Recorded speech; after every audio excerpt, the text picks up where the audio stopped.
السلام علیکم دوستو، میرا نام ہے ابو بکر صدیق اور آپ دیکھ رہے ہیں ابو بکر ٹی وی۔ دوستو، ارطغرل الغازی ایک ایسی سیریز ہے جو انتہائی انٹرسٹنگ اور حقیقت پر مبنی ہے، سسپینس سے بھرپور ہے، جسے شاید آپ بھی دیکھتے ہوں گے۔ آج کی ویڈیو میں ہم آپ کو ارطغرل الغازی کے بیہائنڈ دی سین انٹرسٹنگ اور انفارمیٹو سیکرٹ بتائیں گے۔ ویڈیو کی طرف جانے سے پہلے آپ سب سے ایک ریکویسٹ ہے کہ میرے چینل کو سبسکرائب کریں اور بیل آئیکن والے بٹن کو دبا دیں تاکہ اسی طرح انفارمیٹیو ویڈیو سب سے پہلے حاصل کریں، اور ویڈیو کو لائک ضرور کر دیں۔ Behind the scene recording. Ertugrul الغازی میں آپ جو تلوار کی آواز، گھوڑے کی آواز اور گاز پر چلنے کی آواز سنتے ہیں، یہ ایک آرٹسٹ ہے جن کا نام علی اورنگ ہے اور یہ 1970 میں پیدا ہوئے۔ یہ ریکارڈ کرتے ہیں۔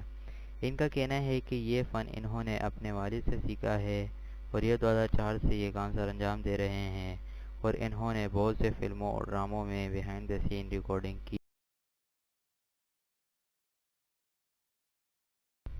اسرا بیلچک 14 اکتوبر 1992 میں ترکی کے کیپٹل انقرہ میں پیدا ہونے والی یہ خاتون ارطغرل الغازی ڈرامے میں حلیمہ سلطان کا کردار ادا کر رہی ہے۔ بیہائنڈ دی سین ان کی ریئل لائف بالکل الگ ہے۔ یہ الگ ٹاپک ہے، مگر جو بات ہم آپ کو بتائیں گے وہ انفارمیٹیو ہے۔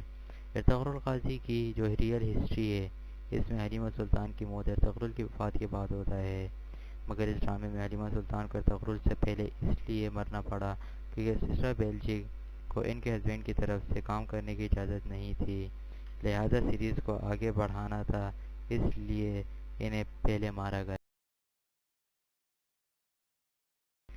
انجن الڈن ترکی کے مشہور اداکار ہیں جو کہ ارطغرل الغازی ڈرامہ میں ارطغرل کا رول پلے کر رہے ہیں۔ 26 جولائی 1979 میں ترکی میں پیدا ہوئے، مگر اس ڈرامے میں جو کردار تھا وہ اللہ والا تھا اور بہادروں جیسا تھا، جیسا کہ ہر انسان کو ہونا چاہیے۔ بیہائنڈ دی سین اگر ان کی پرسنل لائف کو دیکھا جائے تو ڈرامہ کے کریکٹر سے بالکل مختلف ہے۔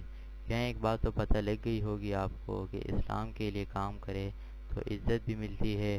اور تو دوستو، ویڈیو یہیں تک تھی، امید ہے کہ آپ کو یہ ویڈیو پسند آئی ہوگی۔ کامنٹ باکس میں اپنی رائے کا اظہار ضرور کریں۔ تو ملتے ہیں اگلی ویڈیو میں، تب تک اللہ حافظ۔